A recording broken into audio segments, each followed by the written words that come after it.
What's happening, everybody? Appreciate you guys checking in. We in here on a Wednesday. We appreciate you guys.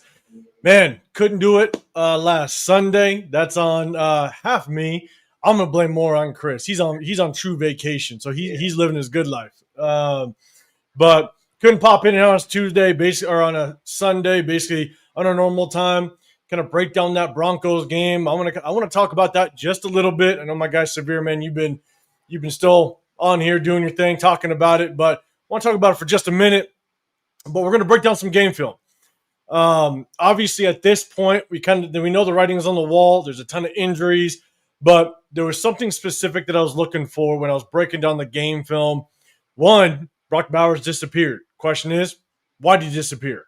And two, I kind of want to see just kind of how this offensive line is going to work now that there are injuries. Obviously, Dylan Parham, he might be out for a little bit. I think Pete Carroll said he's going to be at least trying to practice later in the week, so we'll see how that works out. But we know JPJ is now basically, I think he's on IR, but essentially he's going to be out for the season. I mean, exactly. That's basically what it comes down to. So I want to just kind of see, okay, who do we got behind him? How do we think this O-line is going to do?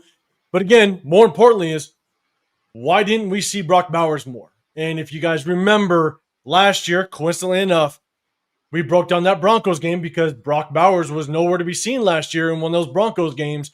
And we broke down that game film, and there was opportunity. Getsy schemed him open. There was plays that were designed for him, and I was like, okay, is that the same case here? Or what happened, right? And so I wanted to kind of dive a little bit deeper, and is this going to be something that we might see moving forward? So we're going to break down the game film. Again, it's only about 13, 14 plays. Nothing too crazy. We might talk about JPJ. We're going to talk about Tom McMahon, special teams coach, getting ousted a little bit. Is that going to make a big difference? And we might be able to chop up about that Cowboys game. So we're going to let the chat kind of roll through, man. I appreciate everybody rocking. But, man, Severe, I know you and Farrell were going a little bit late last night. God damn, every single time. I see you guys about to go live. I got some stuff I got to get done late at night. And I'm about to go to bed, and I go back and check, and you guys are still rocking, man. Obviously you were talking a lot, but how you feeling, man?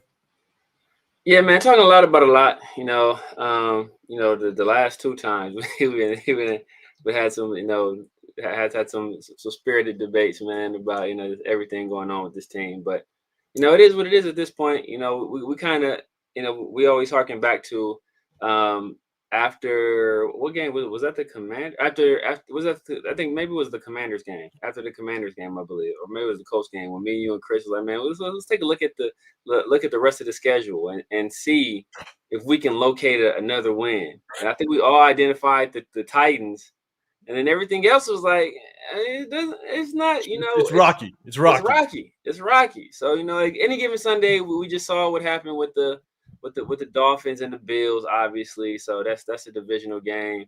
Well, we came close the last 2 weeks to pulling out a win, but at this point, bro, I don't want any wins. Like saying like this, this last game was terrible just because it was bad offense, just horrible offense.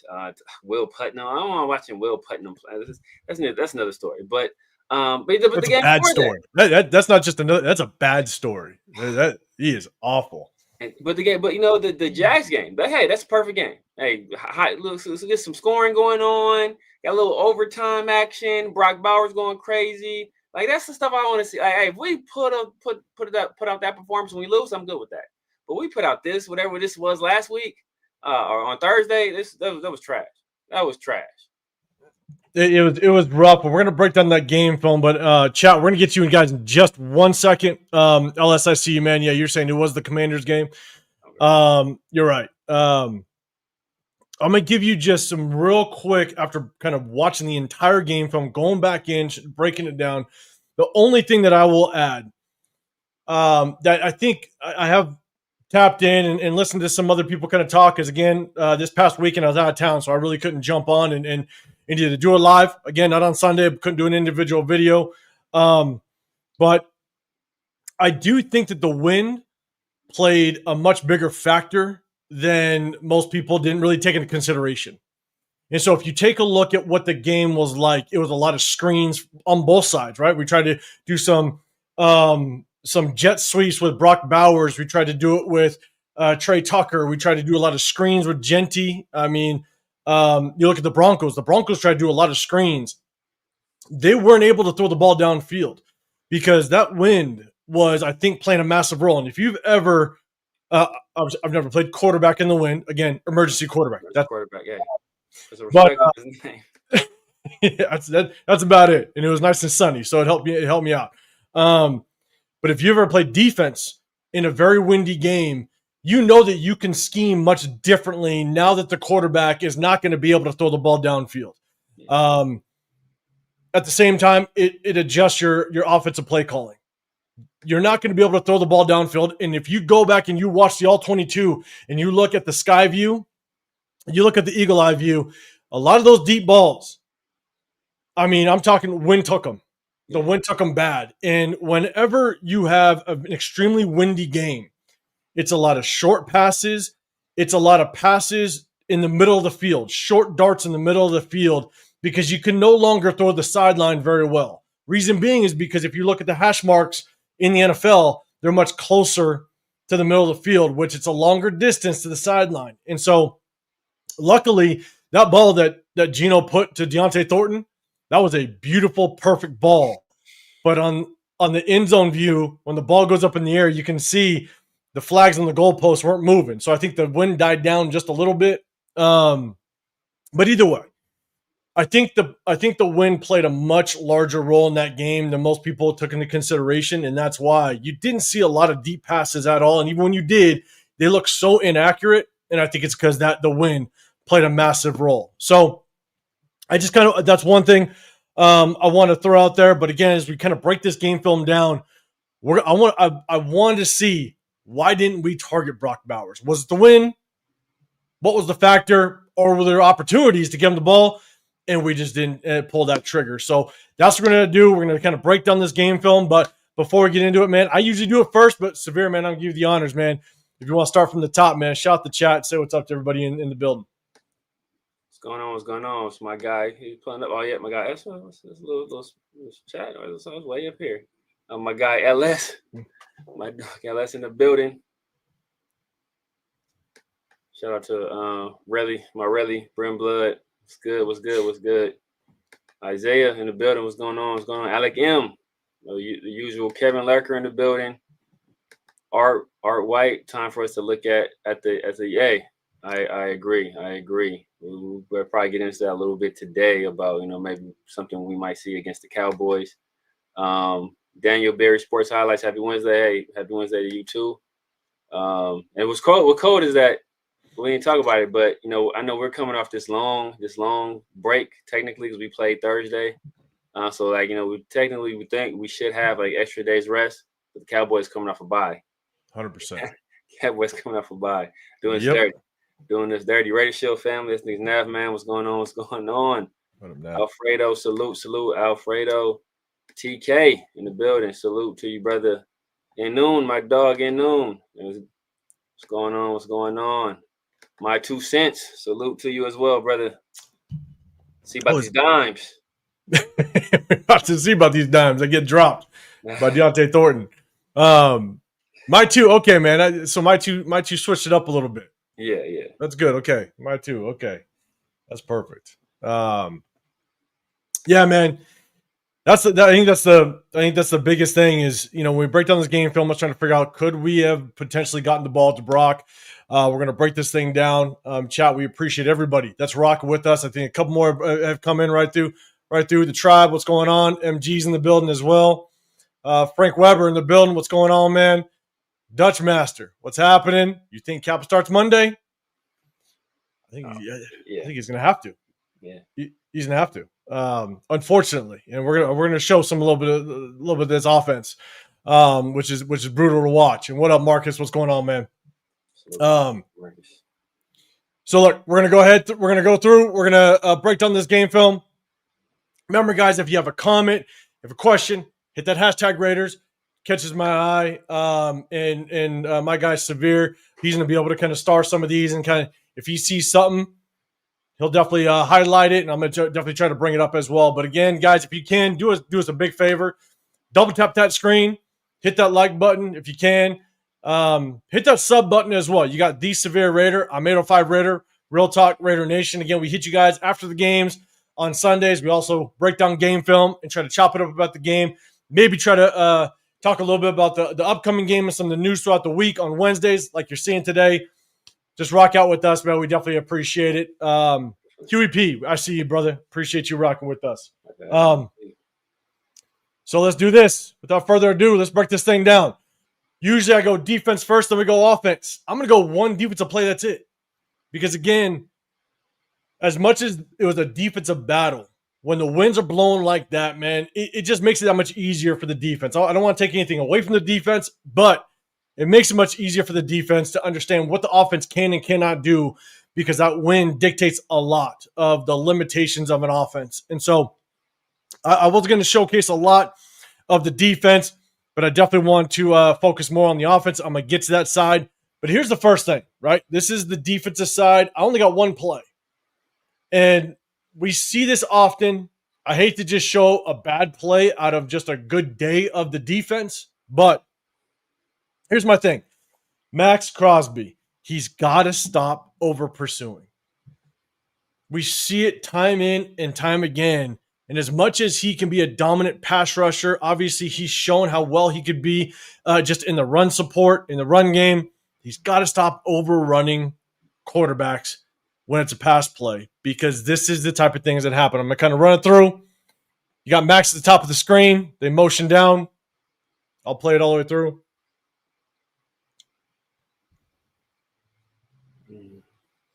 Complete pass. They rip off about 20, 30, 25, 30 yards downfield, get themselves. I believe they finish off with the score on this play. And here's the thing. You could talk about the back end coverage. You could talk about the linebackers. You could talk about the way the defensive backs play this. Here's the thing. Bo Nix is a mobile quarterback. Yeah. The last thing you want to do is allow him to extend the play, allow him out of the pocket, and now as soon as the quarterback moves out of the pocket, all the defenders' responsibilities change. Now you have to adjust to the quarterback. And so you got I'm blanking on this kid's name. 13. Troy Franklin. Yeah, Troy Franklin, Oregon. You got Trey Franklin. He's scraping over, right? There's a safety on top. They're basically dropping to a cover 3. Isaiah Palomau has no choice but to now have to go after Bo Nix. Right? Bo Nix knows that. He understands there's going to be a vacant area, and now responsibilities change. Now you're asking Devin White to adjust his responsibility, and now he's got to get across the field to try to undercut this pass. And for him to be able to do that, it's asking way too much for any middle linebacker. Exactly. This all starts with maxxcrosby. I'll go back one more time. It all starts with maxxcrosby just over pursuing and allowing Bo Nix to kind of escape out the pocket. Yeah. We just can't have that.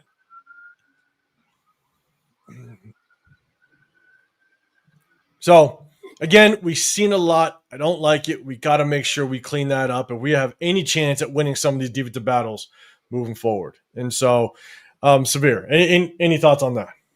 Yeah, I mean, as you alluded to, we've seen it time and time again where, hey, contain, man. Just keep contain. I don't know who the linebacker was right there. It looks like they jumped in the A gap. It's Jamal Adams. Jamal Adams, yeah, he jumped in the A gap too. So both of those guys, I mean, I don't know what his responsibility was right there, but yeah, he jumped in the A gap. Like right there, you just like why I don't know why you trying to be the guard inside. He's probably just, stay in that hole. But so it's, and Bo Nix he's been struggling. So make that guy stand back there and throw, man. Make him stand back there and throw in the wind. Like I don't know, but sometimes situational awareness is been lacking with this team, and you would think with this type of coaching staff as experienced as they are, they'd be drilling this into these guys, on a consistent basis. But it just seems we've been shooting ourselves in the foot time and time again this year. Just it's just like self-inflicted wounds, and they add up over time. It is 100%. Raider White in the building. What's going on, man? Appreciate you popping in here with us. LS, that's not in Devin White's bag of tricks. No, It is not. It is not. Asking him to follow Troy Franklin across the field when it's a surprise adjustment, that ain't in his bag of tricks. That's rough. And so, what up, Leo? What's going on, brother? Hey, shout out to everybody. Hey, if you guys are going to be out here over the weekend, my guy Leo's going to be out here. The maxxcrosby slander continues. I went I dressed as a keep to leave for Halloween, man. Leo, did you not know? Oh man, that's funny. But shout out to everybody. Let us know. Hit us up. I'll be out there at the tailgate. Leo's gonna be out there in the tailgate. We're actually gonna meet up probably on Sunday at a sports book, whether it be at maybe Westgate or even the Orleans. We're gonna go out there, chill it all day, watch some Sunday football, and then we're gonna be out there for the tailgate. So let us know. Hit us up if you're in the area or if you're coming out there. We're definitely love to link up. So we'll be out there, man. I ain't going to that goddamn game. I ain't spending no money on these goddamn Raiders, but I'm definitely going to go out to the tailgate and say what's up to everybody. So hit us up. Let us know if you guys are rocking out there.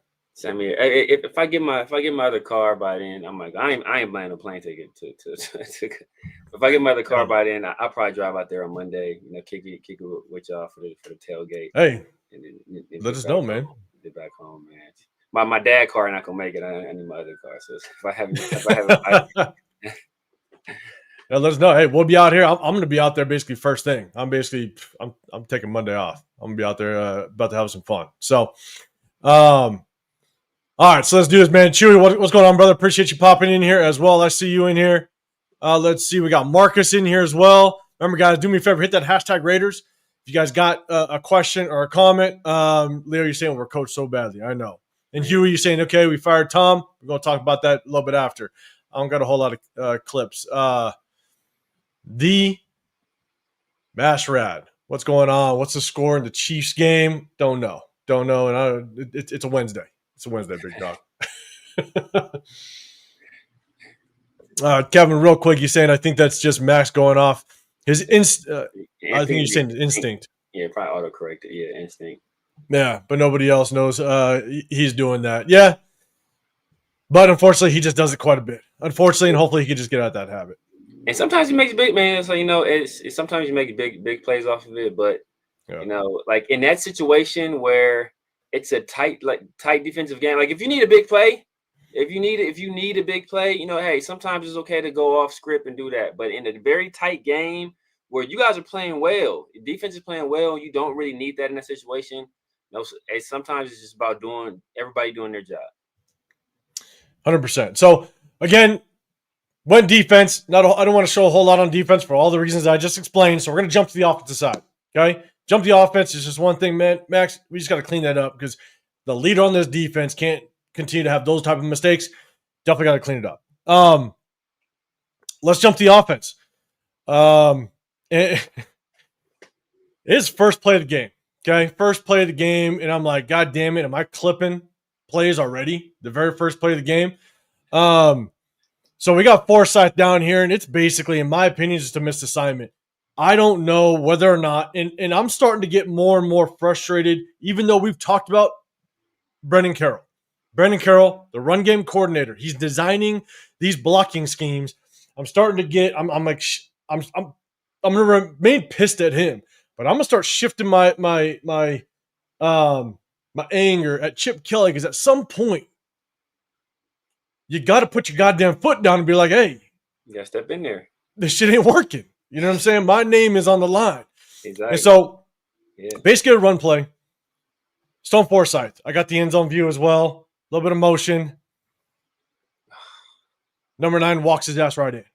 Here's the thing. Is that Hufanga? I think, he's number 9, right? Here's the thing. You're going to see all this action, right? A bunch of pulling, motion, stuff like that. Forsyth just goes the wrong way, in my opinion. So you got the motion by Trey Tucker. I'll go back real quick. You got the motion at the snap with Trey Tucker. What that motion is supposed to do is freeze this end. Yeah. This end is now supposed to be able to basically, he wants to keep his edge. He wants to keep his leverage. So Forsyth, man, you got to step down and get this inside. You got to get Hufanga. Yeah. That's your assignment. But for some reason, he bounces outside. Everybody else is basically blocking the correct way. And we just let him walk right in. I don't know why we are continuously just missing assignments left and right. That motion's supposed to hold that edge rusher. And as an offensive lineman, especially when Forsyth as a left tackle, your number one objective is to protect your inside gap, because your inside gap is the closest line to the backfield, closest line to the running back. Yeah. And to me, I don't understand. I don't know if we're week 9 now, going into week 10, and we're basically continuing to miss assignments. We'll go one more time in the end zone view. You got Dylan Parham. You got a double here. Dylan Parham's got to get to 49. He lets 49 dance around for some reason. Parham, get your ass to attach yourself to 49. But yeah, what is he doing? He ain't never touched him. I know, he's just dancing for some goddamn reason. But you got to protect your inside gap. Eyes got to be on the linebacker. That motion at the snap holds that edge rusher for some reason. There's nobody to get him. The only person that can be assigned to Hufanga is Forsyth. Yeah. It's frustrating. Crazy. It's frustrating. I'll play it one more time. Frank Weber and Max getting side cappy. If you're trying to do too much. Leah, offense, we got to do it. You got to do it. You got to take your medicine just like us. Got to take your medicine. Yeah, Isaiah. Yeah, man. Parham ain't. He ain't. But he was dancing like 805 said, just dancing. Yeah. It's frustrating to watch. And again, that's the very first play that kind of sets the tone.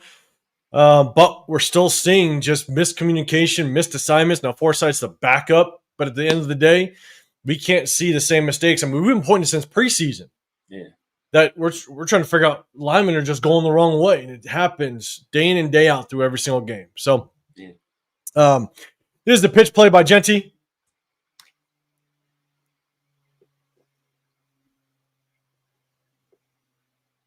With him trying to get upfield, I'm going to tell you right now, I understand the Broncos have a good defense. Yeah. But if we want to have a chance at winning any games, I mean, we just get our ass handed to us across the board. Yeah, who that's JPJ too. JPJ looked like he missed a block right there. I'm gonna continue to run it, and the thing is that you run a pitch to try to widen guys out to kind of create natural running lanes. You want the linebackers to kind of pursue. Hopefully, one gets caught. One linebacker kind of gets cut off. You want to create these natural running lanes. But my thing is, we got to do better getting the second level. Yeah. And look, I'd love to see Genty. That explosiveness, it's just not there. Yeah, and unfortunately, JPJ missed that block. He makes that block. It's a nice game. The entire offensive line, and you guys know, I'm telling you, from tackle to tackle, it was atrocious the entire game. Unfortunately, I'm talking every single one of them. Meredith looked horrible. JPJ, Paul. I mean, it was a rough day. You watch JPJ here trying to get to 49. It's like, come on, man. Just with ease. He beats him with ease. And the thing is with JPJ, we've shown it before, is to where he lunges at guys. Yeah. It's horrible technique. As an offensive lineman, your number one objective, get your hands on him and get into his body. Because the moment you get your hands on him and get into his body, you can control him. Yeah. But if you lunge, he can olay your ass just like he did. And it's tough. Yeah. And that time, like how he was trying to load up. Like his hands were late. Like he was loading up. And then as soon it was a tail. Like you see he like loads up, and then Yep. as soon as the dude sees that, okay, bam, I'm hit you with a move. I'm getting it back. I mean, I'm getting to the back. So it's I don't know, man. It's just It's not. It's rough. I mean, again, I know we always talk about blocking and the O line's not good, and it's not. But we always say with Genty at number 6, you also got to make your own magic. You got to find your own success, right? And so we definitely still want to see Genty do it, but sometimes, man, it's rough sailing out there with this offensive line. So here's Genty's touchdown. All right. I just showed some atrocious blocking, but finally we got some good blocking, and Genty, was first contact was basically at the 1 yard line, which is great. So this is Genty's touchdown on the near on the field side. oh, nice pull right there, JPJ. It's a very good pull by JTJ. JPJ right here pulls through. Offensive line walls everybody off. And Genty lowers his shoulder to get in. Executed nicely. Genty finished it off. I mean, that's what you want to see. Yep. It's everything going hand in hand. Who was that at tight end? Was that Mayer, I believe. Mayer? Okay. Yeah, down here. Yep. Yeah. Mayer does a good job. Yeah. See, that's how. And he gave that linebacker just enough to think about, just a second to distract him, and then JPJ came over. Yeah, and I'll give JPJ credit. It's a great cut off of Mayer's block. That's what you want to see. It's a great cut here. Bang. And good vision by Genty, finding the lane, not going down on first contact, finishing it off. Yep, 100%. In Rosetown, what's going on, man? He said there's no consistency in this O-line that shows you need to have that and stability. I'm with you. I'm with you, man. Yeah. It's tough. Again, man, Brendan Carroll is the Undertaker for our line. He'll never live that one down. Never live that down, man. Never. VB's in the building. What's going on, man? Severe over 3,000 views on 50/50 late night show. Hell yeah, man. Trying to get it. That's good shit, man. What up, Herman? What's going on, brother? Good seeing you in the building as well, man. Frank, I take a shot every time I says, here's the thing. I don't know. All right, you prove it, man. And I might have to put that on repeat. Frank, man. Don't do that. It'll probably you don't even realize it. You don't realize it. You'll be in the hospital, in the ER. That's very true. That is very true. What up, Jason? What's going on, brother? It says, why is Genty cutting back into the pursuit of those power sweeps? Sometimes, man, there's nowhere else to go. But I got some to show you without question. What up, Dominic? What's going on, man? Yeah. I got some other. Sometimes you want to get wide. Sometimes you want to get wide. If you can. But if you see everybody flowing that way, sometimes if JPJ makes that block there, that it looks like a nice cutback by Genty. Looks like it's a nice game. But if JPJ missing that block and then Genty just not having that foot in the ground instant, hey, I'm 0 to 60. It's just not there. So that stuff has to develop, and it has to be there for him. So he needs a little more assistance. Where some other guys where they just put their foot in the ground and they're upfield and they're getting 6-7 yards in those kind of plays. So this next one, let's see. All right, so there's another run by Genty. We're actually out wide a little bit. That was nice. I like that. I like the little jump cut. All right, he shows a little bit of vision there. Yes, I do like it. All right, so Genty's going to kind of get this ball. He does show a little vision to the left side. I do like it. We'll definitely call out. There's a couple plays I'm about to call out, but when I do see a glimpse of some decent vision, I'll definitely show it. So you got Genty here. That was nice. And hey, fight through that first contact, get some extra yardage, and fall forward. That's nice. Yep. That's good running back play right there.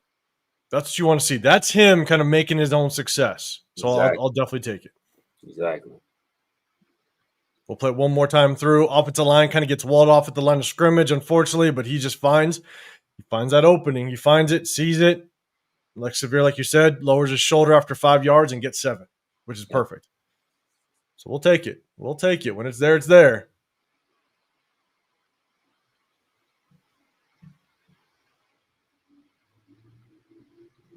Remember, guys, do us a favor. Hit that hashtag Raiders if you guys got something, whether it's a comment, question regarding the play. I got to clip it. This is Genty's long run. It's a hell of a run by Genty. Very fluid, smooth run. I like it. I'm telling you, man, this Jack Besh hold was just absolute trash. It was terrible. Terrible. Jack Besh down here, down below. There's no need for it. There's no need for it. But the problem is like, ref, I'm sorry, you don't call that.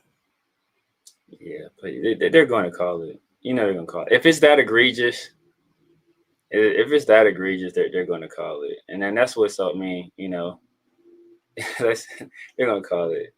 And that's because he's right by the sideline. So, like, he's in, like, playing. It feels like, like in the middle of the field. Maybe they don't, but he's, like, right in their plain sight. He is. That sideline ref was just looking down the sideline. He's right there watching, and they're probably watching for that, because that's what always happens. Is that the blocker doesn't realize once the ball carrier's past him. Yeah. So when that defender changes directions on him, it creates that hole, and it's no need for it, because at that point the runner's gone. Like this guy's, if he's gonna catch Genty, he's gonna be downfield. It's gonna be downfield, so it's just a rookie mistake, man. Rookie mistake. And the tough part is, and the only thing I will say is, the tough part for Jack Besh is that he doesn't know where Genty is. Exactly. Right, and so the moment the refs see these numbers, I think it's 31. The moment that 3-and-1 stretch, that ref knows. All right, I'm tossing the flag. It sucks. I hate that the ref would throw a flag like that, but. It is what it is, and again, can't leave it up to the refs. Yeah. That's the unfortunate part. But hell of a run. I'm going to play it one more time. Hell of a run by Genty. Great job avoiding contact about 5 yards downfield. I'll take the run. It's a good run right here. Bang. Right there, just avoid that contact. Man, that was nice right there. And just that subtle movement, right? Not a crazy super jump cut, super juke. Just, hey, subtle understanding of, hey, you know what? This is where I need to get to avoid this contact, and then put his foot back in the ground and keep going forward. Man, that's nice. That's nice. It is. But the one thing I will say, one thing I'll point out, because a lot of people argued me like crazy in the chat and all over the place, Genty just doesn't have that breakaway speed, unfortunately. He doesn't. Like, you see it right there. You see it right there. Like, that's like, if it wasn't the guy that tackled him, there was another guy going to hawk him down real quick. And so I don't expect Genty to rip off an 80-yarder, on our side of the field. So it's unfortunate. It's gonna look like he did against Chicago, where it's like, he's gonna have to break a tackle, and he's gonna have to catch people kind of coming forward, and then their momentum coming forward, and he breaks a tackle, and then hey, at that point, they're running one direction, and he's running the other direction, so they got to change directions and try to gear back up and catch them. And at that, it's going to be too late. David Montgomery had one like I said. I always say, to me, I look at him, he's the same level of athleticism and speed as David Montgomery. And David Montgomery's a damn good back in the NFL. So that's nothing to sneeze at. I wouldn't take David Montgomery at 6, but he's still a damn good back in the league. All right, so here's another one. Look, again, I just tried to look. Were there opportunities for us to get Brock the football? Right? Can we get him the football? Did Gino just not see it? Did Gino ignore it? How is Gino going through his progressions? And you got Brock Bowers at the top of the screen right here. I'll tell you right now, when you go and look at you look at our offensive line, and then I'm going to show the end zone view. There's a combination. Gino was scared. He took off way too quick, way too easy, way too fast. But they doubled Brock a lot. So last year, when we showed where Brock had plenty of opportunity, and Luke Getsy was scheming the play to Brock, and Minshew just wasn't seeing it, This game's a little different. Broncos did a very good job of bracketing Brock. They basically had a linebacker on him with a corner on top, a safety on top. They did a very good job of taking him away. But I will say, I challenge anybody to go through it. There's a lot of times Brock was blocking on pass plays. They'd run a screen to Trey Tucker, run a screen to Genty. Brock's blocking. There was times where he was 2nd and 9. It was 1st and 10. Brock's not even in the game. So as much as I was trying to pay attention to where Brock was, there was multiple times where either he wasn't even in the game or he was blocking. He wasn't even going out for a pass route. Ooh, don't know why. Don't ask me why, but malpractice. This is malpractice. So not open there. A lot of times he just was not open. There's a couple that I'm going to show, but man, watch this offensive line. This is god awful. It's a 4-man rush too. It's oh my, look at it's the JP. Look like he got shot. Is that Glaze? Look like he got shot. Or that just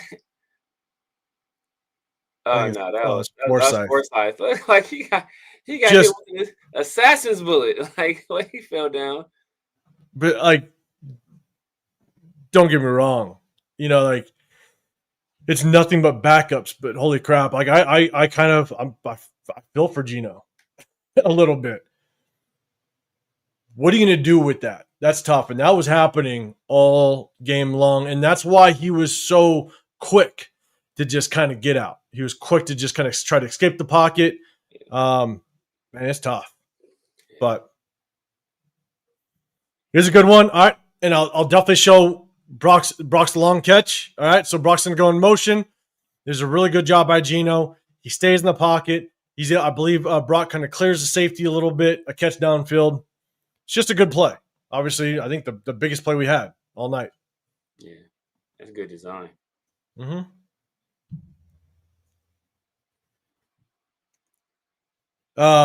It was hard to show the end zone view, but you definitely could see that really good protection by the offensive line.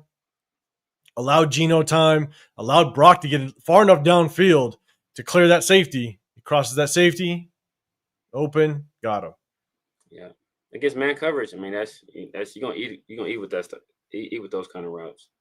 Yeah, unfortunately, that's the only catch he had throughout the day. Yeah. And then next one here, again, that very first play. I'm sitting there going either bad play design, why is our offensive line continuing to miss assignments? This is probably one of the worst design plays I've ever seen. Unless someone just completely missed their assignment. This is the little jet sweep. Typically, you would see a jet sweep out of motion, but they decided to snap this with Brock I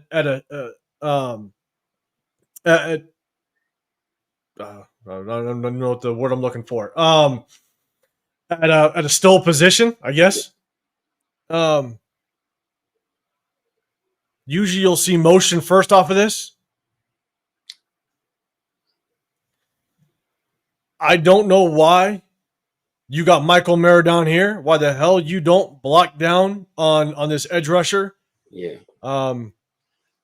Brock Bowers starting from a still position is not going to have the speed and the momentum to get around this edge rusher. Not going to happen. So it's just a horribly designed play. Yeah. Don't stand a chance.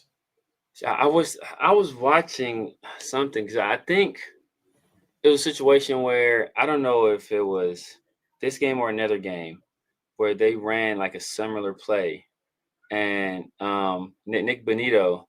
I always want to call him Bitonio. I don't know why. What's the Joe Bitonio? Is that a Joe Bitonio or something like that? But Nick Benito, I think they were trying to widen him out, and this time he didn't go for it. He just he saw the formation. Oh, as a matter of fact, now we ran to play against somebody else. I forget who was against. And Brock had a nice game. And the defensive end, the way he played it was different than Nick Benito. Nick Benito, hey, he came straight forward. The other guy, I think he widened out or he was like trying to read something else, but Nick Benito came straight downhill. So whatever it was that they recognized this formation, they recognized that when you got the formation where Michael Mayer, he's pressed up a little bit further. And you see Brock Bowers, he's also in that same kind of alignment, but he's a little bit behind where Michael Mayer's lined up. That they clued in on that, and it's like, you know what, they're running Brock on this play, and Nick Benito read it instantly. You see him already creeping up. He read it instantly, and he's like, I've seen this formation on film. Well, you're not about to get me with it. I'm about to step in this hole, and I'm about to make a big play in the backfield. So I bet, and he did, and that's on Chip. Like, bro, if you're gonna run the same play, because I think last time you ran it the other way, we ran it from right to left. If you're gonna run the exact same play, the only thing you're doing is changing the direction. Like, bro, you got to throw in some more window drill. You got to throw in at least some kind of disguise. This is the NFL, bro. These guys ain't in geometry class Monday through Friday, right? They're not taking English 101, right? American. All they're doing is studying film, or the good ones are. So if you're going to run this play again, you got to disguise it. Do something else. Run it out of a different formation, not just flip your tight ends and run it the opposite way. No, I'm with you. And there's multiple times where we've seen Chip. I mean, he'll come out and just run the play again. Yeah. Back to back. And it just hey, look, I ain't a problem. If a play works, I've seen Andy Reid run a play 3 times in a row. If a play is working, run it. But at least disguise it or make it look like something else. 100%. And Leo, man, I don't have the Deontay Thornton throw. I don't have it because it was just a pure drop. It was bad. I'm not sure if we could stomach just that play again because he just dropped it. It was a disgusting play by Deontay Thornton, unfortunately. But again, just to me, it feels like just bad play design. I'm not sure why, unless Michael Mayer was supposed to block down and get Benito, allow Brock to get the edge. I don't know, but you leaving that edge alone and not at least getting Brock with a running start to get that handoff and be able to beat Benito across the line of scrimmage, it's tough. Again, just don't like the play design. Yeah. All right, here's Mostert. This is the play where Geno and Mostert decided to get all in each other's face. Geno wasn't obviously happy. I'm going to run it through. But if you remember, last week there was a play where Genty went to jump outside to get the edge rusher, and so did DJ Glaze, and it left a linebacker free to come inside. Yeah. And I sat there and go, okay, I don't know what the assignment is. I'm not in that offensive line room. So typically you see running backs pick up blitzing linebackers, typically. Right? They step up in the hole. They take on the linebacker. Are we just seeing more miscommunication in the pass blocking game? And why is this still happening week 9? So I'm going to run it all the way through. You got Mostert at the top of the screen.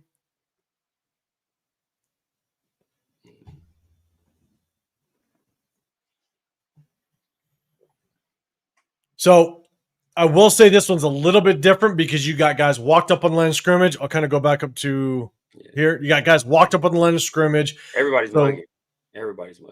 Yeah. And so on this one, typically I would think, just based on kind of what I've known, other high schools, colleges do,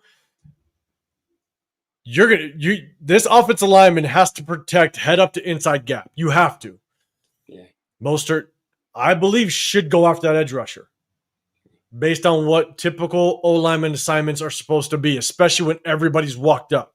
You take head up to inside gap, which leaves the edge rusher for Mostert. That's probably why the drama was between him and Geno. Yeah. And Mostert gets twisted around. I think he sees it. I think he knows he screwed up. Yeah. You got Mostert here, and you got guys coming off the edge. Yeah, he has to see. And the problem is that I don't see him ever look Kafunga's way. No, I don't see him ever look that way. Like, you look at his helmet stripe, he never looks that way. And if he were to look that way, Because he's looking at he's seeing the double mug look in the middle. He's seeing those guys mugging. So he's like, okay, I'm probably gonna have to take one of these two guys. He never looks to the outside to see a funga. So he steps inside, but you know, at that point it was too late. By the time he recognized the mistake. And if you look at this play, I think it was Trey Tucker. He's running like a crosser. Oh yeah, wide ass open. Like it's wide open. Touchdown central. Like I think he got it's like 3 defenders on this side of the field. It's only one on the other side of the field. That's a touchdown. That's a touchdown. Oh no, it was I think it was Lockett. It's Lockett. Maybe not a touchdown. Maybe not a touchdown. But it's a big game. Big game. Yes. Yeah, it was Lockett. You lock it clear, 100%. So again, unfortunately, this is just. It's a hell of a job, though. You see Parham. You got 0. He walks up, then he bails off. Where you see Parham try to make the adjustment. Parham tries to make the adjustment. He tries to reach over. Obviously, it's late. Everybody's coming, but Mostert's got to scan his eyes. Yeah. You have to scan your eyes. If you don't scan your eyes, you're gonna get caught blocking nobody. And he just doesn't scan at all. He should have been able to pick up this edge rusher. And that's why they're yelling at each other. Yeah. Gino was bad. Yeah. So, the Raiders, it should have been 6 if he makes that block. Yeah. He buys them a little more time. Yeah, that's touchdown. He does. My bad. I don't know. Did I say what's up to Jeff? What's going on, Jeff? I see you in the building. What's happening, man? Let's see. Okay. All right. More rookie issues. This is Deontay Thornton's attempted pick. This again, guys, if you can, double tap that screen. You got the Severe Raider over here. I'm 805 Raider, Real Talk Raider Nation, man. Do us a favor, hit that sub button if you want to get included in the chat. We're just kind of breaking down film as we do every Wednesday. All right, Deontay Thornton. Everything is wrong with what Deontay Thornton did on this. Everything. Horrible. Everything. So I'm going to run it through. He's here. He's going to try to pick right here. It's comical. His attempt at trying to create that pick. But everything is wrong with it. And I'll kind of give my take on it. But Severe, I'll let you what's your thoughts on this? He didn't even try to make it look like he lined the guy up and then went to throw a shoulder block at in a pick play. All you want to do is align your route so the path of your route leads you directly into that guy. And it looks incidental. Looks like I'm just running my route. I can't control where the defenders are. I'm running my route at the depth. Hey, it's not my responsibility to avoid him. It's not his responsibility to avoid me. We just converge. He made it look clearly like he went out of his way to run into that guy. And that's what you cannot do. You cannot do that. So it's just like I said, just but that's part of route running. That's part of understanding, this is the depth I need to be at. This is my, this is where I need to be at this particular time. And all he has to do is enough to slow that. He ain't got to even really have contact with the guy. He just really has to slow that guy down enough so Trey has the leverage. When Trey catches that pass, he already has leverage. Trey is gone. That guy ain't about to catch Trey. So it was unnecessary for him to make that contact with the guy. All he has to do is get his pass. That's it. And Isaiah, you kind of make the point that I'm about to make. And here's the thing, right? One, this is what's tough. Deontay Thornton's a receiver from Tennessee. I don't think Tennessee runs these type of routes. They're more vertical routes all day long, right? They're vertical. So I don't know how much coaching Deontay Thornton has gotten on these type of routes. But there are very basic keys to running a successful pick route. Number one, it's like clipping, right? If you're going to coach any kid on not to clip, right? If you can read his name, you don't touch him, right? Deontay Thornton knows he's got this guy. The moment he can read his name, the moment this defender's shoulders are turned away from you, you don't touch him. There's no way he can flip his hips and keep up with Trey Tucker across the field. At that point, you don't even need to touch him. At that point, you could run completely past him because, and I'll play it and I'll pause it. I think it's number 23. At this point here, 23 is not going to be able to recover and keep up with Trey Tucker. So Thornton, just run past him. Yeah. You don't need to touch him. You don't need to check him. Nothing. And this is where Deontay Thornton just doesn't understand how to run this successfully and effectively. Now, if 23 was square, then you want to make sure that you kind of stutter step up roughly around 2 yards from stutter step him. As soon as he opens to you, then you jump around him. All you have to, once he opens at you, then you jump around him because you're going to freeze him for just that split second. Yeah. But if 23 is looking away from you, his shoulders are away from you, just run past him. Yeah. That's how you run a successful pick route. Yeah. But in severe to your point, look at his stance. He's planning that downfield foot to get in front of him. It's horrible. I mean, I think it's 22. 22 is never in position to keep up with Trey Tucker. Right here, he's not in position at all. Yeah. And what's that, linebacker? Maybe 22? Safety, yeah, No, I think it's a safety walking up. Safety. I paused it a little too early. That's my bad. But even so, even when I paused it, Deontay Thornton should know at that point, I don't even need to bother with you. Yeah. But here, look at this. That position right there, you're not keeping up with the fastest guy on our team, Trey Tucker. Yeah. Not happening. No, know what all Deontay Thornton really has to do? I'm gonna stop my route right here. Show the quarterback my hands. I'm running the stop route. Yep. Let him run into me. If he runs into me, don't make any contact with the guy. But like you said, once you see the name plate on the guy, it's a simple indicator that I don't touch him. I don't even and you don't touch him in a pick route anyways. But it's a true indicator that you can just continue to run because he's never going to keep with Trey Tucker. Raidernation 510, rookie mistake by Thornton. We got to appreciate the effort to not hesitate to throw a block. No, 510.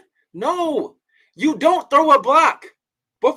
As a wide receiver, you aren't blocking before a pass is thrown. Like, that's not what you do. Not in that situation. That's illegal. So it's offensive pass interference. Yeah, it's and the thing is that if you know you're going to run that type of route concept, you better know that your receivers know how to run it. That's the biggest thing, and that this whole sequence of plays tells me that Deontay Thornton has no clue how to run a pick route. Yeah, we've seen it before too, where he struggled with it or he's missed. Because rub routes are rub routes are part of. They're part of NFL offenses. It's how you get a lot of guys. How we've gotten Brock open a whole bunch is off rub routes and off pick plays. Like, that is a staple in NFL offenses. So you have to be able to, if you want to have a diverse passing attack or diverse enough, you want to have those in your back pocket. But the fact that we don't have guys that can run it, that's a concern. It is a concern. This one real quick just shows just really how unsettled the pocket is for Geno and how I think he's going to be, we're going to see this more and more, where he's just going to bail out of this pocket, unfortunately. So you got Geno here. I believe, if I remember correctly, he's got the ability, and these plays are in sequence. So this is kind of later in the game. One I want to show, there's really nothing open at all. I want to say this is kind of 1st and 10 or maybe 2nd and 10. These route concepts, you got Deontay Thornton. You got 2 on top. Not going to happen. You got Genty doing a little bit of swing pass. Oh, yeah, it's 1st and 10 at top of the screen. Yeah. I'm going to go back. Just watch the route concepts. I know it's a lot. You got motion going. Trey Tucker, motion's over, so they now know. Gino knows it's a zone. Yeah. But Right the receiver's got to do a better job of trying to find the soft spots in the zone, work the zone a little bit. Lockett does a better job. Yeah, I said like whoever sat down in there right there, if it's a true 3-step drop and he just hits him on his back foot. But it's a lot of just lazy routes. If you watch all the receivers, it's just kind of, it's just lazy routes. Locked up, Genty, semi-open. You got a linebacker doing a really good job trying to get in the passing lane, and then he'll just swarm. Yeah, 0-yard gain right there. Genty taking a big hit probably once he throws that lollipop out there to him. Yeah, so it's just nothing. But the thing is you want to see Gino just do a better job of navigating the pocket. So I'm going to show the end zone view, and the tough part is I think Gino's just really quick to just escape the pocket now. And we're going to see it more and more. So you got him right here.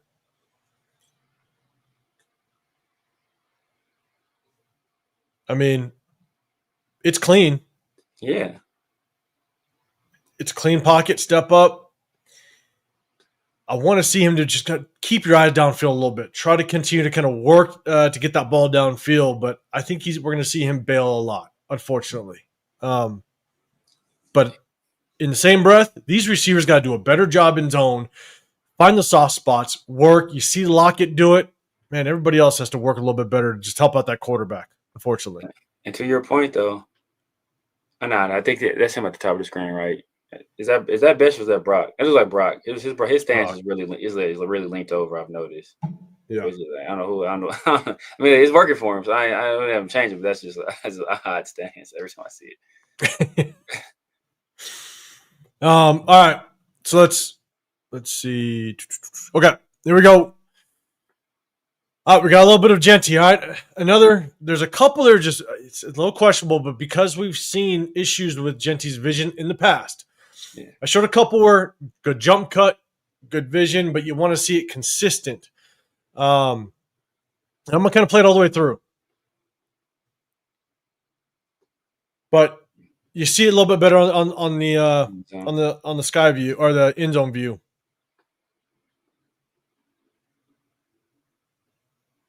I'll play it through.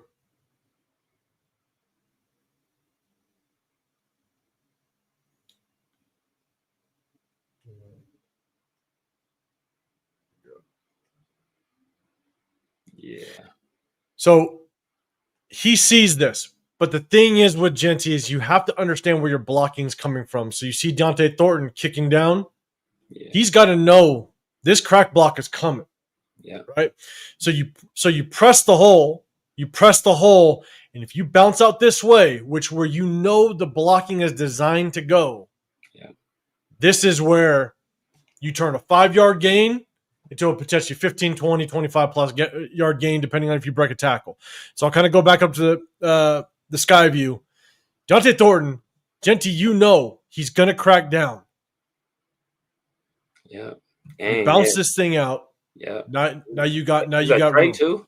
You got Trey. You got Trey out there as a blocker too. Correct. So at that point, you got essentially Dante Thornton cracking down, Trey Tucker out there already. You got one man to beat. It's just knowing where your blocking's coming from, and that's if you know what the scheme is and you know where your blocks are going to take place, it's going to make you just that much more of an elite runner. Yeah. And we've seen it now multiple times. It's not that it's just, one time, oh shit, this is Genty. No. Now, this is like the 6th, 7th time I've kind of showed a very, very similar play where he has that ability off of a crack block to jump to basically break outside. That's the difference between a 4 or 5 yard gain and him making it being a game changer. Yeah. So because and that's what they talk about. And that's where it's rough for him because I know they want him to be explosive, but they also talk about patience. See, it didn't develop because once that block right there happens for Dante Thornton, like that's like that's the path right there. I mean, we talk all the time. You see your teammates' backsides. Like that's where the light is at. So, and where this is where Genty can help set this up, and this is where Genty should know. Deontay Thornton's out there. Yeah. He knows that Deontay Thornton's going to crack down on a linebacker. So Genty's angle of pressing the hole is not good. Yeah. So imagine, and again, this is just Genty needs to know the concept of the blocking scheme in front of him. Genty has to press the linebacker that he knows. If Genty presses this linebacker instead of getting vertical quickly, if he presses the linebacker, you freeze him, the crack happens, and now you can bounce this thing outside. Yeah. It's all about the angle that he takes at the handoff. But he stayed way too vertical, and now you just find yourself in the traffic of everything. But again, it's just understanding the blocking concept that's happening in front of you. Yeah. All right, here's another one.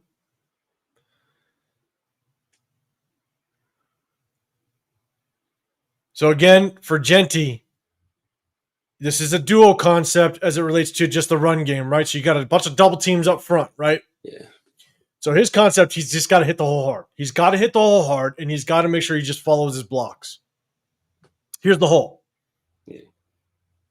He's so afraid because he delays his burst basically into the running lane. Look at the stripe on his helmet. He's already looking for contact. Yeah. The problem is there's the hole. Yeah. Press the line of scrimmage. But if you look at the stripe on his helmet, he's already looking for contact. I understand that D lineman is already, his momentum's already carrying him that way. But if Genty, it's a duo concept. They're double teaming. You got to get downhill as quickly as you possibly can. Press this hole before any outside influence can get into that running lane. Yeah. But you watch the stripe on his helmet. He's already looking for contact. And see that's when it's like when it's power. When we're back to back running power, and that's why it can be confusing for maybe for him as well. Where I know sometimes you need to show patience. Sometimes you need to just hit the hole with some velocity. Like he's not executing on either one at a very high level right now. And I think this is just the habits of somewhat. I don't know what he's being coached. I don't know what Chip Kelly wants in this situation. But this is very similar to just Boise State, right? With Boise State, he was very patient. He'd get the ball, he'd see it develop, and he knew he could run over 2 or 3 people or run through 2 or 3 people. And thing is like it's a dual concept. They're just double teaming the linebackers. Yeah. And there's your opening. Yeah. And the other thing about it, and I'm going to kind of go back here, is as a defender, the best thing you can do is make a running back make a move like a jump cut in the backfield because then they lose all their momentum. Yeah. I've always taught my interior defensive linemen, my linebackers, if you can make that running back jump cut or make them switch their change of direction in the backfield, they lose their momentum and now everybody can swarm. And he just does it kind of naturally. This jump cut here, you just lost your momentum. Yeah. So again, I want him to be able to. Again, I don't know when he's getting coached, so it's hard for me to kind of nitpick too much. But at the same time, if it's a power run scheme dual concept, get to the line of scrimmage as quickly as you possibly can. Hit that hole hard, and minimize that jump cut to stop your momentum. This next one, real quick, only a couple more. This is the interception to Genty.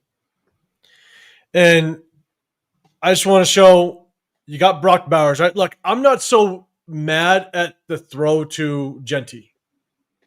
I don't know why the hell he bulleted the shit out of it to Genty. Like a 7-yard throw, and he's throwing it like it's a 40-yard pass. But I don't know if Gino's actually going through his progressions, to be honest with you. So Genty drops it, whatever, it is what it is. But what I'm more concerned about, and you see it more in the Eagle or in the end zone view. All right, Brock, he goes ahead, he motions over. Once you see Brock, Gino's patient with it. If you want to get Brock the ball, you can get Brock the ball. Right there, yeah, right there. It's there, right? But he decides to go to Genty for some reason. This is later in the game. This is like third quarter. Yeah. So if you're trying to get Brock the ball, this is your opportunity. Yeah. Goes Genty. He misses. The D lineman does a damn good job of returning that football, and then gets cracked by Mayer. But watch Gino's progression with his helmet. That's the great part about our helmets. You can kind of see his eyes. It's like he doesn't even give the play side a chance. He looks left. It looks like he's going through his progression, but he's not even giving it a chance. It's like he knows I'm going to Genty on this for some reason. So if you watch his helmet, left, and he just doesn't even give Brock a chance, knowing that he's coming across. And that's an issue with this pre-snap read. I mean, obviously, some of it is post-snap, but pre-snap, he has to understand where the defenders are going to be on the field. Because they already had the motion, so he should understand what kind of defense they're running. You see Brock. I'll go back here. Now that we've seen his helmet with the progression, he goes left. His read, his progression should be left to right. He's looking. If this is man coverage at the top of the screen, that means that's going to clear. Yeah. And then your next progression is watching Brock on the crosser. If he beats his man, you hit him. Genty should have been his dump off. Yeah. But it's like he didn't even want to see Brock cross. Look, everything clears out of man. Well, that was clear man coverage. Yeah. Yeah. Well, it's there. When they did it, but when they were in that pre-snap motion, maybe did anybody go with Brock though? Maybe they didn't. They didn't. Okay, so maybe that was confusion. Like, because and you're right, and I thought about that. But here's the thing: it would have been different if I didn't see Gino look left to start. So if you watch Gino, bang, his eyes. Already. He sees the field side, which is the longer side of the sideline. If the field side clears, your next progression is Brock cutting across, and you're trusting that your number one receiver threat is going to beat his man across the field. Oh yes, but he does. He's like, I know I want to go to Genty. That was more post snap read then, but that was bad. I mean, that's a bad drop though. Yeah, you want Genty to catch that football. It's like he jumps in the air and everything. Like, bro, I don't know. Yeah, you definitely want Genty to catch that football. Now, I just showed where Brock was open. This is another opportunity for Brock to get the ball. Again, this is third quarter. For the majority of the game, he was covered. They doubled him. They bracketed him. He was covered. But there were opportunities. But I think this is where Gino, man, either he is setting his ways on his progression or lack thereof. He just knows who he's going to. Or he's just not – I think he's just not confident in his eyes. Yeah. So you got Brock that's going to go in motion here. If Gino just sets his feet now, just release the ball. Man. Give it to him, man. And this is on 2nd and 7, mind you. So this is textbook. But then he bails and he just dirts the ball. And now you're in 3rd and 7. And it's like, if you were trying to get Brock the ball in that second half, these were some opportunities to get it done. Again, here, bang, settle your feet, release the ball. And he's got to bail. That's what you call it play. That's the Nick Benito play where Genty just right here. Genty whistle. Oh yeah, Genty tried to just give him a light shoulder and bro, just cut that guy. Like, but because you're not about to block Nick Benito. Like, bro, nobody's expecting you to block Nick Benito 1-on-1 and like stonewall him. Like, just cut the guy, buy your quarterback a half a second, to 3/4 of a second to get the ball out there. And like that's your only job in that situation. It is. Now, and it would be better if Geno just releases it right there. It's right there. I know. He just throws the ball right there. We don't have to worry about that at all. But the thing about Genty is, man, Genty gets that line of scrimmage a lot quicker. Close that distance quicker to Benito as quickly as possible. The quicker you close that distance, the less room Benito has to maneuver around you. Yeah. But he just doesn't get there quick enough. You give enough of a gap for him to get an inside move on you. Geno's looking right at him too. That's the thing, like Geno, like you said, is he not trusting what he's seeing? He's looking dead at Brock. And he's looking like he's waiting for him to turn and look. Like, okay, he made the correct read. He sees Brock. He's waiting for him to turn and look. He turns and look, and he doesn't throw the ball. And he's like, I don't know if he's scared to get hit right there because Nick Benito is bearing down on him. But if he delivers an accurate pass, you shouldn't have to worry about that. Yeah, and that's the side of the field he's reading. He's looking dead. I think he was waiting for Brock to turn. I think he saw Brock coming out. I think he's waiting for Brock to turn. Brock, I mean, obviously, Brock is not going to turn around as soon as he gets off, He's waiting for him to turn. As soon as Brock turns, release it. Or Brock, throw with some anticipation. Like, throw with some anticipation. Throw it before he turns. Like, why are you waiting for him to turn? Yeah, it's not good. It's not good. I mean, I just don't think, like you said, I don't know if Geno's trusting what his eyes. He just doesn't trust his eyes, unfortunately. So we're gonna end the game film with this, and this is the punt block. Unfortunately, this is just lack of effort. It's not scheme, and it'll lead us into just our first topic really quick. But it's not scheme, it's not blocking, it's not blocking scheme, it's not formation. The last time we had the punt and block, I think that was the Chicago game. I think it was. I forget. Or Commanders game. Maybe Chicago. It was because Cole ended up. Man, it was the Indy. Was it Indy? Cole got hurt. I think it might have been Indy. I don't know. I forget which one it was. But they switched up the formation. The blocking scheme was off. All that, right? This is just pure effort. And this is all on Malcolm Kuntz right here. Now, mind you, Ian Thomas could do maybe a little bit better job to help out on his inside shoulder because you always got to protect your inside. But Malcolm Kuntz, you got to block that man with a purpose more than he wants to get to our punter. And so this is all on Malcolm Kuntz right here, unfortunately. Punt and block, and that's all she wrote. Oh, my goodness.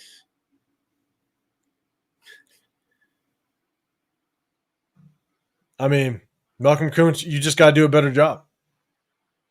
He's late to get back.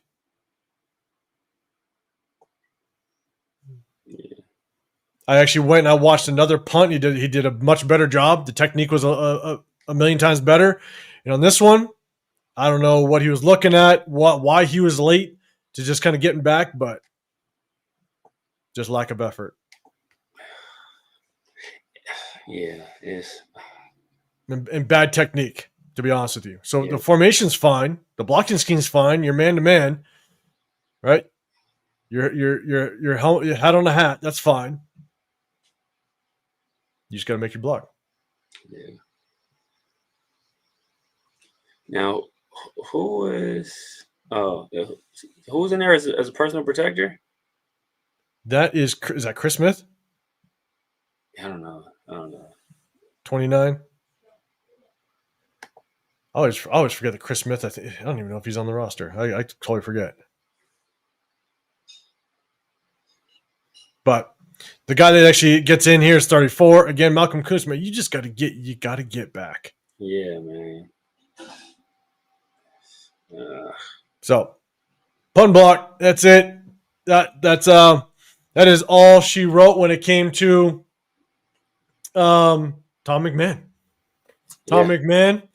Yeah. Isaiah, man, I appreciate you. Yep, 29 Chris Smith. Tom McMahon, he's basically that sealed his fate as a Raiders coach. So, look, we broke down the game film again. Appreciate everybody that rocked with us. The one thing that I want to kind of showcase is there's a couple opportunities to get Brock the ball in the second half. But for the most part, They doubled him up. It was tough. They bracketed the crap out of him. Geno didn't have much time to throw, and I think over time, Geno continues to just have a lack of faith in this pass game or pass protection. But I don't blame him because Will Putnam was horrible. It was absolutely horrible. Horrible. So, look, that's tough. We're going to move on to the next game, but real quick, Severe Man with Tom McMahon out, obviously, scapegoat. Chat, let us know. Do you think that's going to help in any way? Do you think it's going to do anything? It's going to help turn any type of success around with this team. Chat, let me know as well. No, I don't think it's going to help much. I mean, you know, we have lost several games on special teams, right? But it's been, and one of them for sure you can attribute to the formation with the one where the kick was blocked. But a lot of them has been just missed extra point and missed field goals. Like, a special teams coordinator, like, he's not going to make your kicker make a kick. Like, your kicker got to either you making a kick or you're not, right? So I don't know how much it will help. Just having a new voice in there. Sometimes they'll kickstart a unit a little bit. Some fresh eyes, some a different energy. And I think that once people see an axe fall, they see somebody get chopped, then their ears perk up a little bit. They're like, oh damn, this is real. It can happen. And so maybe that'll light a fire under some guys on special teams. Maybe we might have to cut a few guys. Maybe that'll do something as well. Or see some different guys active. Obviously we elevated Jamin Davis. Maybe that was a message like, hey, nobody's spot is going to be safe. I'm willing to bring guys up from the practice squad. I'm willing to bring guys in off the street and put them in the game. So maybe that does something, but the issues on this team are running a lot deeper than Tom McMahon. I'm with you, and I 100% agree. These issues are far beyond Tom McMahon. Yes, like you said, and I actually had a clip. I'm not going to bring it up, but I had a clip. I mean, the hard part for Carlson, and he hasn't been the best this year, right? But the wind was so crazy. And as a kicker, you're trying to time the wind as well, unfortunately. Yeah. Like, you could sit there and the ball's about to be snapped and you feel a gust of wind and you're trying to go to one goalpost hoping that the wind takes it. Yeah. And the wind dies. Yeah. I'm not giving them any excuses, but when it's a very windy game, that's one thing that kickers have to take into consideration, unfortunately. But, when you've missed as much as you have, at least Daniel Carlson, then the excuses run thin, unfortunately. So what up, Rebel? What's going on, man? You're saying that formation was ugly. You don't want to give 7 guys a running head start. Your blockers who are standing still. Recipe for disaster. One thing I will say is you formed that formation for a reason. It's because the thing is that you do want to condense everything down, and unfortunately, because you actually have to dial guys back like the wings. And again, I don't know if I can't bring it back up. You naturally are going to give guys a running head start, and that's perfectly fine as long as you execute your blocking properly. You'll see it. All special teams, all punt teams will have the similar type of formation. It's mainly because you're trying to create.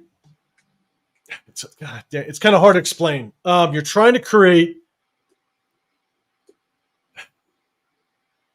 different angles in order for you to block at certain levels. Let's put it that way, right? Imagine like kickoff, right? You're not going to line up everybody at the line of scrimmage in the old school kickoff way. Old school kickoff. Yeah. New kickoff, you got to. Yeah, new kickoff different. Yeah. Like, there's layers to your blocking, and that's what you want to do. You want to layer your blocking, and that's what they do. And so that's what makes it just a little more efficient. And so that's why you see it angle off the way that they do. And it changes the openings that they can actually get through. So you see it everywhere. You see it college, and not necessarily college, but you definitely see it in pros. Unless the guy doesn't do their job, then. Unless you're one guy, Malcolm Kuntz, doesn't do their job, 100%. So, Yeah, but look, Tom McMahon, he's out. Severe, I agree with you. We have much more problems. I think he was just a scapegoat, but I don't think it's going to change anything. I think at the end of the day, it's definitely going to be the biggest test right now is going to be just what our offensive line looks like. If Dylan Parham's out, JPJ's out, we're in a world of hurt based on what this game film just showed. And so, real quick, man, we're going to get out of here in just a second, but Severe, man, because I got one thing to add. If Dylan Parham and JPJ don't go, who do you think our two starting guards truly are going to be? Because obviously we got Caleb Rogers, 3rd round draft pick. What are your thoughts are? I'm hearing Caleb Rogers trending toward going, or not Caleb. Dylan Parham is trending toward going. And knowing this team, it's going to be Kappa. It's going to be Kappa. It's going to be Kappa and Parham. I just have a strong feeling it's going to be Kappa and Parham. And, I'm hoping that they, at some point, give Caleb Rogers an opportunity. Parham has stated several times he prefers playing right guard. Hey, play Parham at right guard. Get Caleb Rogers in there. Since he's exclusively been practicing at left guard from what I recall. Or it's since the early day. I think he had to spend a little time at right guard. Then after that, they've been having him exclusive at left guard. If he's exclusive at left guard, then obviously you don't want to throw him in his first professional game at a position he hasn't practiced in for a long time. So, hey, get him in there at left guard. Let him play. Let him play left guard. That's what I would want to see. Ideally, what I really would want to see is, hey, put Charles Grant at left tackle, put Caleb Rogers at left guard, let Meredith's going to continue to play center. Slide Glaze down to right guard and throw Forsyth over there at right tackle. As he's played right tackle, he's played both sides. Do that. I'd rather see that. Yeah, I'll be honest, and I agree in a sense that look, we're just trying to put stuff together now. That's basically what we're doing, right? Will Putnam, god awful. We saw that in preseason. I mean, he's horrible. Oh my god. So if he has to play for some reason, it's going to be a shit show. What up, CT? What's going on, man? It's going to be a shit show if Caleb Rogers has to go in based on what we saw in preseason, and based on the fact that he's got to go against what's his name? They just traded for him. Quentin Williams. Quentin Williams. Yeah, but look, welcome to the NFL. It's Quentin Williams and Kenny Clark. Welcome to the NFL too. Oh my god. Any way you rotate it, it's going to be a mess.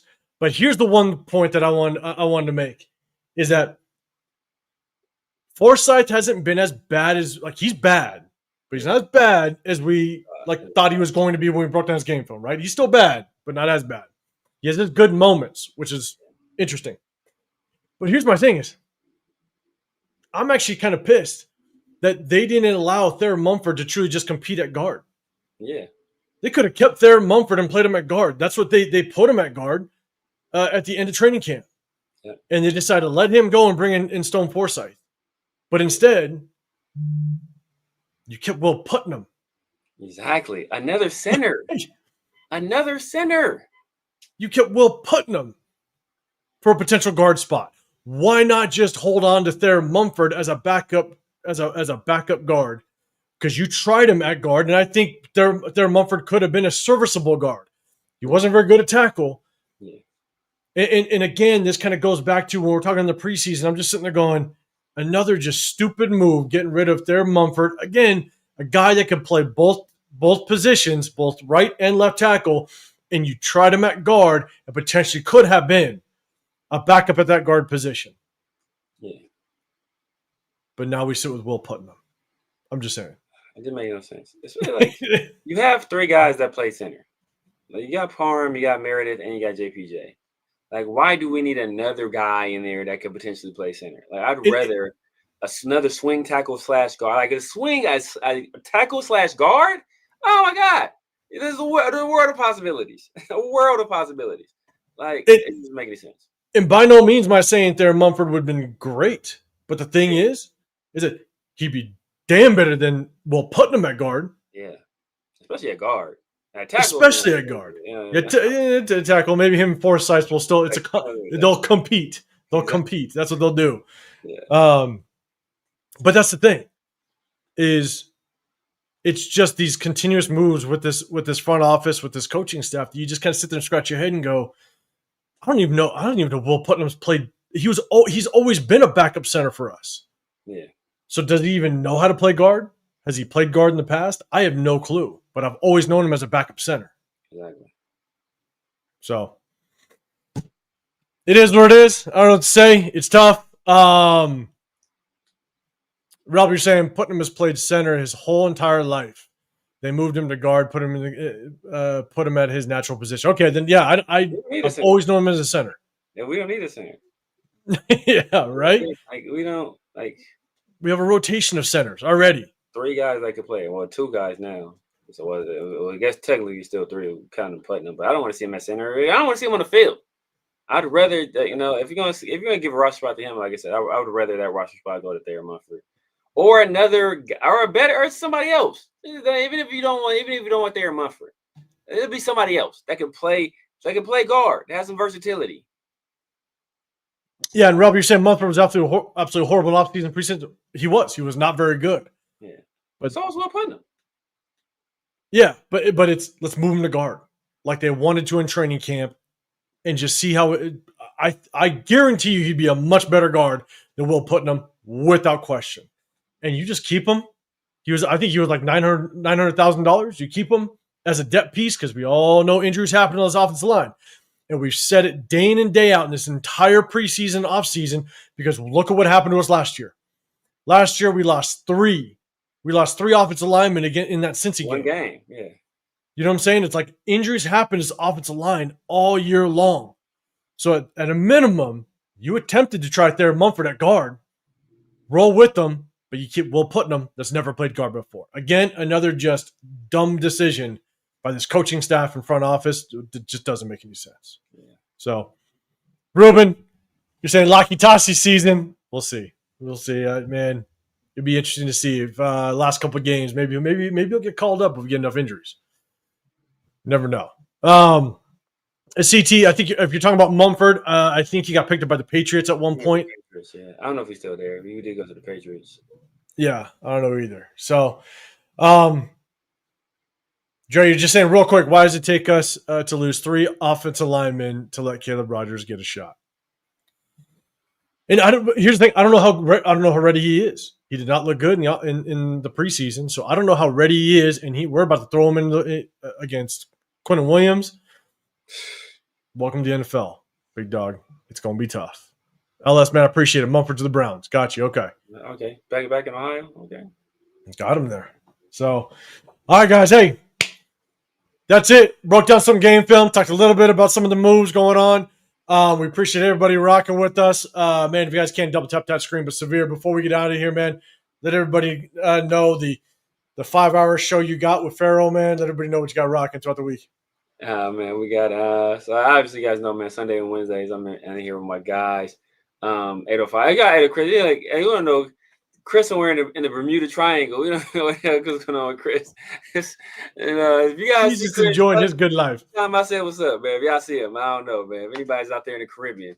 But Sunday and Wednesdays, my guys, Chris Protector Shield, 805 Raider in the Raider War Room. And then Tuesdays and Thursdays with Farrell, NFL, and with the 50-50 show and Around the Shield. We got a good show coming at you guys tomorrow. Special guest, somebody we haven't had on before. So somebody's been that's real deep into this Raider stuff. So should be an interesting one, man. Should be an interesting one. Exactly. Chris out there practicing this with his rip. He's out there getting his rip. Get that good in there. Chris is trying to shoot too many gaps. That's what he's doing on vacation. But hey, real quick, did you go live last Monday? Yeah, not this past Monday, but the Monday before that I did. Yeah. Yeah. All right, man. You guys make sure you hit that notification for Severe too. Yeah. If he goes live and does a little bit of a solo game, that's got to be a must see YouTube TV. Must see. If I don't end up going to Vegas, then I'm gonna be at y'all with a live this Monday post game for sure. So be on the lookout for that. 100%, man. Hey, guys, we appreciate everybody rocking. Again, I'm 805 Raider, Real Talk Raider Nation. Rock out here in the Raider War Room. But, yeah, we'll see what we do this week. Maybe we'll try to jump on a Sunday just for the hell of it. I'll kind of talk to Severe just to kind of see what's going on. If not, maybe we'll try to do something on Monday. But if you guys are out here for the weekend, Sunday, we're going to watch just all day football. Hit me up. I'll be out near the strip. Me, myself, Leo. I'm going to hit Foo Chris, maybe Lunatic, Jen Slinger, just see if everybody wants to together watch some football. But then outside of that, on Monday, we're going to be at the tailgate, chilling. We may not go to the game. If we don't go to the game, we're going to take it back. I'm not going to the game. We're going to walk somewhere and go watch the game next to the strip. So if you guys are around, hit us up. We're all going to watch it together and have a good time. So we definitely appreciate you guys, man. Again, double tap that screen, hit that sub button, hit that notification bell so you do know when we go live in the Raider War Room, as well as with Severe, Pharaoh. I might do a live solo. You never know. I'll pop up on one if I got the time, but we appreciate you guys. So again, have a great rest of your week, and we'll see you on the next one. Yeah. Be out of here. Real quick, LS, it's for you, it will be Friday at like 3. I think it's like right now it's Thursday, 1 o'clock Thursday for you. So probably like Friday at like 3. Friday at 3? For LS. Everybody else is Thursday. LS is the only person living in the future. Oh, that's right. So you're around the shield? Yeah, for around the shield. Yeah, that makes sense. Living in the future. For sure. LS, man, enjoy. Tap in for that, man. But again, guys, we appreciate you. Have a great rest of your week. We'll see you on the next one. Be out of here.